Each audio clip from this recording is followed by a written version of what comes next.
Saudara dan saudariku terkasih, salam damai dalam Kristus Yesus. Hari ini, Sabtu 19 Desember 2020, kita akan membaca kitab suci dan merenungkan sabda Tuhan bersama saya, Andreas Rasidi, dari stasi Santo Yohanes Maria Vianney, Paroki Santo Stefanus, Keuskupan Surabaya. Dalam nama Bapa dan Putra dan Roh Kudus. Amin. Marilah kita berdoa. Allah Bapa yang Maha Kasih, terima kasih atas penyertaan-Mu yang tiada henti. Semoga dengan kasih-Mu, kami Kau mampukan untuk tetap taat dan setia dalam menjawabi panggilan-Mu di tengah-tengah dunia yang penuh dengan tantangan dan tawaran ini. Demi Yesus Kristus, Tuhan dan Juru Selamat kami. Amin. Tuhan beserta kita, sekarang dan selama-lamanya. Bacaan diambil dari Injil Lukas. Dimuliakanlah Tuhan. Lukas bab 1 ayat 5 sampai dengan 25. Pada zaman Raja Herodes, Raja Yudea, adalah seorang imam yang bernama Zakaria dari rombongan Abia. Istrinya juga berasal dari keturunan Harun, namanya Elisabet. Keduanya adalah benar di hadapan Allah dan hidup menurut segala perintah dan ketetapan Tuhan dengan tidak bercacat. Tetapi mereka tidak mempunyai anak, sebab Elisabet mandul dan keduanya telah lanjut umurnya. Pada suatu kali, waktu tiba giliran rombongannya, Zakaria melakukan tugas keimaman di hadapan Tuhan. Sebab ketika diundi, sebagaimana lazimnya untuk menentukan imam yang bertugas, dialah yang ditunjuk untuk masuk ke dalam bait suci dan membakar ukupan di situ. Sementara itu seluruh umat berkumpul di luar dan sembahyang. Waktu itu adalah waktu pembakaran ukupan. Maka tampaklah kepada Zakaria seorang malaikat Tuhan berdiri di sebelah kanan misbah pembakaran ukupan. Melihat hal itu, ia terkejut dan menjadi takut.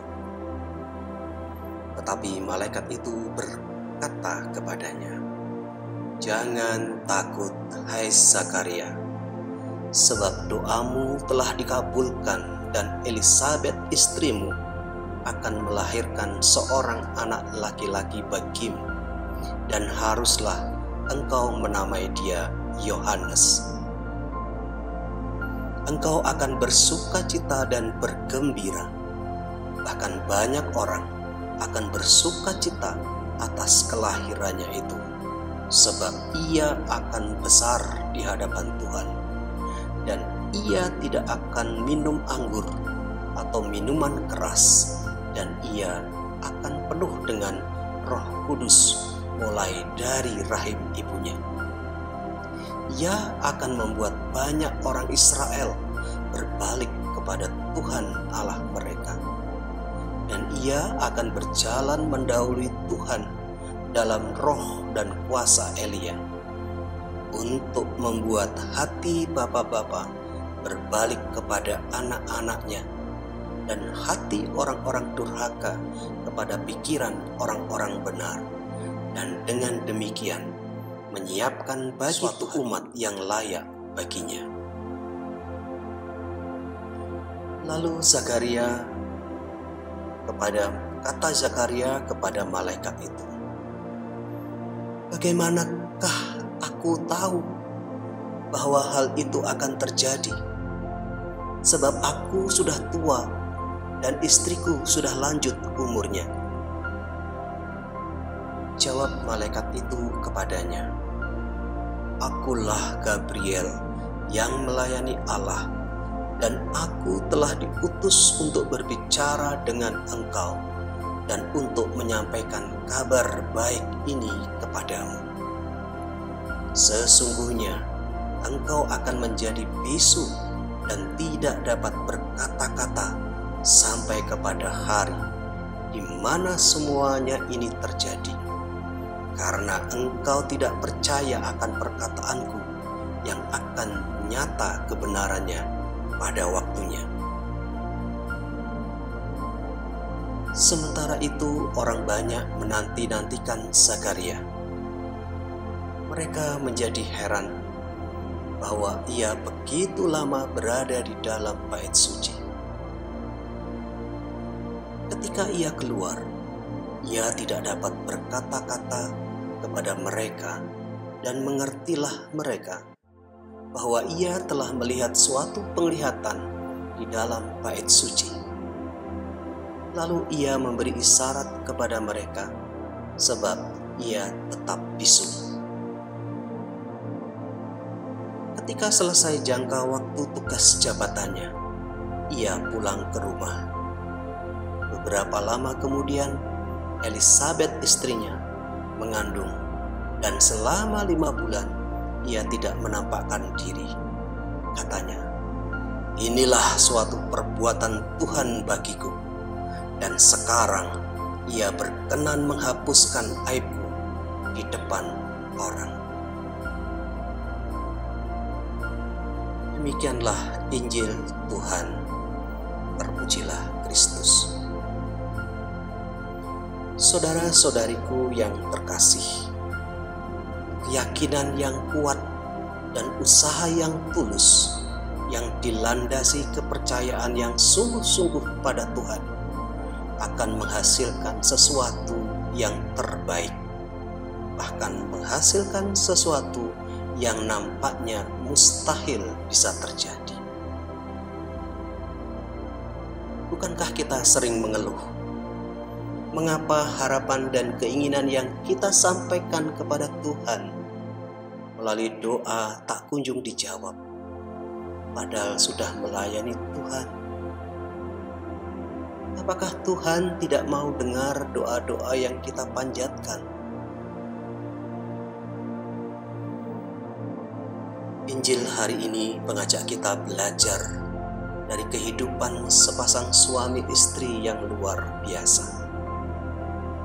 Zakaria, seorang imam, dan istrinya Elisabet adalah sepasang keluarga yang taat dan setia dalam melayani Tuhan. Mereka tidak hanya taat dan setia, tetapi juga hidup benar.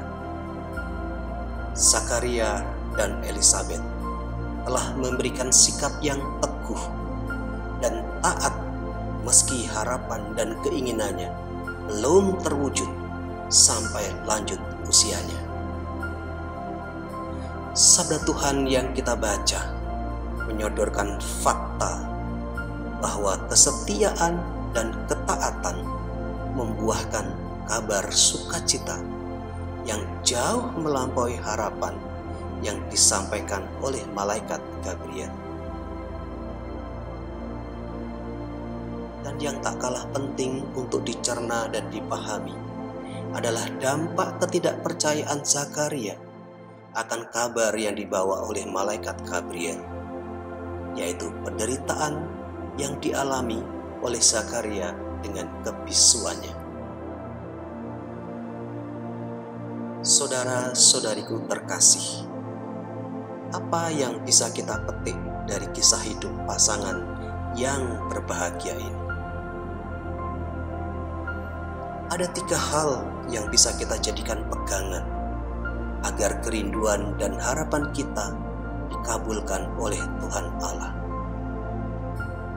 Pertama, keyakinan bahwa Allah ingin memberikan yang terbaik, meski seringkali yang terbaik yang Allah berikan bukan sesuatu yang kita minta. Kedua, cara Tuhan menjawab doa-doa anak-anaknya, menunggu saat yang tepat sesuai dengan kehendak Tuhan dan kebutuhan anaknya, sebagaimana Allah menjawab doa Zakaria dan Elisabet. Dan yang ketiga, dalam menunggu jawaban Allah, kita diminta sabar dan taat, serta tetap setia sampai pada waktunya Tuhan. Sebab Tuhan memberikan apa yang kita butuhkan, bukan apa yang kita inginkan. Semoga keteladanan Zakaria dan Elisabet menghantar kita untuk tetap taat dan setia terhadap kehendak dan panggilan Tuhan. Marilah kita berdoa. Allah yang Maha Rahim, janji-Mu adalah ya dan amin. Berikanlah kekuatan dan keteguhan iman pada setiap kami, sehingga kami tetap setia dan taat dalam penantian jawaban yang Engkau berikan. Demi Kristus yang adalah Tuhan dan Juru Selamat kami, serta pengantara kami yang hidup, kini, dan sepanjang masa. Amin. Tuhan beserta kita, sekarang dan selama-lamanya. Semoga kita semua senantiasa dibimbing, dilindungi, dan diberkati oleh berkat Allah yang Maha Kuasa, dalam nama Bapa dan Putra dan Roh Kudus. Amin. Saudara-saudariku terkasih, dengan demikian perayaan Sabda sudah selesai. Syukur kepada Allah. Marilah kita pergi, kita diutus. Amin.